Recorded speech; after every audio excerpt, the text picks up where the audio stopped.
Okay, today we're going to be doing a Everton versus Southampton review. It's been a long time since we've just done a review before, obviously with all these midweek games happening, but this week where there's no midweek, so we're actually able to do a full-on review of this game. Now, obviously, we won 3 wins in a row. Can you actually believe? I don't know the last time we even did that. It's an absolute miracle. Jones, he'll be getting written apologies left, right, and centre. He'd probably be he'd be living it up. He's like, yeah, I told you, I'm for this, man. He started weirdly off in the media when he came, didn't he? They, not really us, me. And now, a little bit after we signed Alvarez, he was sort of like, I was instrumental for it. Bro, shut the fuck up. No one gives a shit. But I think he's starting to come around. He's saying like we and they and stuff, and he's sort of, I guess, being more proud to be the manager, which is obviously something you should be regardless if you're in charge. But yeah, I think it's definitely improving in that aspect. I think definitely you can see the difference in the team now, and you can see the difference in the sort of confidence and the sort of, we're not exactly there yet in terms of, playing wonderful stuff, right? We're still very early doors, there's still some times in the games you're like, what the fuck are we doing? What's the plan? We don't really know. But we definitely have the confidence, definitely have the spirit, the character, the chemistry in the team a bit stronger. Players are working their ass off, basically, especially the GOAT. As soon as I say the GOAT, you know who it is. James Ward-Prowse. The greatest ever, right? Him in an advanced role, I've said it countless times. When you're playing with Diallo in a 2, you can't attack, right? You can't leave him on himself because he's shit. And he was shit against Everton, right? Diallo was awful. He had a great game against City. I thought he was great. And then 3 days later against Everton, awful, right? But that's whatever. We don't expect much from Diallo, do we? But when you have a two-man midfield and you have Diallo, Ward-Prowse, it's sort of like, well, Ward-Prowse can't go forward, can he? Because Diallo's not trusted. But when it's a 3, it's a little bit different, but especially a little bit different in a 3 when you have Lavia, right? Lavia holding mid, Ward-Prowse is able to fucking fill that 10 role, which is interesting.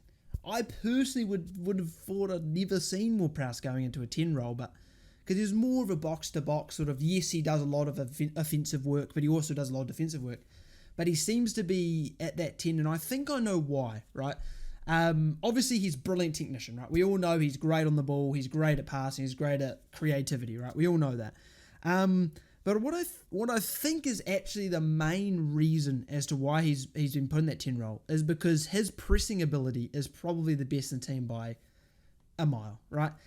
The energy, he's a workhorse, and he just knows how to press, right? And he really gives us that sort of edge when the opposition's coming forward. He can give us that press to slow them down. And I think that's what he's brilliant at, to be honest. I think he's absolutely awesome at that. And I think that's one of the reasons why Jones has gone, okay, you're going to be the 10, you're going to be sort of the 10, not 100% a 10, but obviously you're going to fill that void and you're going to help, Adams or Mara, whoever it is up front, press. And I think he's done brilliantly. We all know he's capable, right? We all know he's got a free kick in him, right? But he sat I can't remember what the defender was. He sat him on his fucking ass. He sat him on his ass. Fucking loved it. 40 seconds into the half. That Everton performance reminded me of Arsenal, if I'm being completely honest. They had countless chances to win the game. They even took the lead going into the half. You're thinking, okay, we're up 1-0. We've played brilliant. Well, I wouldn't say brilliant, but they've played much better than us in the first half. And then you're sort of like, okay, they're going to push on.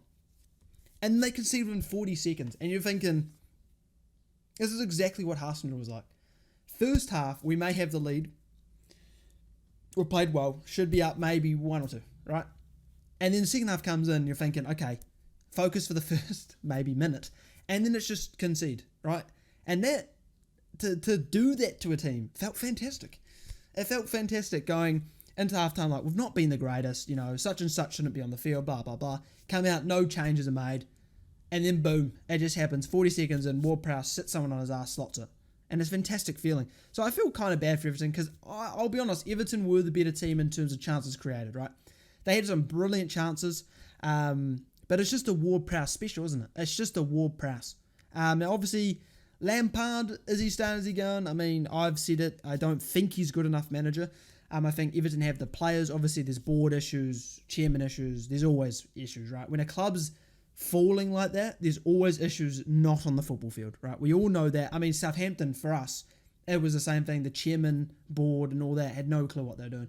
No investment, none of that, right? Signings we were making were brain dead and all that shit, right? And the decision making when it came to coaching or management was ridiculous, right? So definitely there's issues with Everton upstairs, but I always said Lampard isn't the guy. So I don't know how long he's going to stay for. I don't know if he's going to get another game or he's going to get 2 games. Obviously, when it comes to the Prem, you kind of need to not hold off for that long because otherwise it's going to fuck you in the ass. And obviously Everton being the size they are, the financial wealth they have, I mean, they've got the players.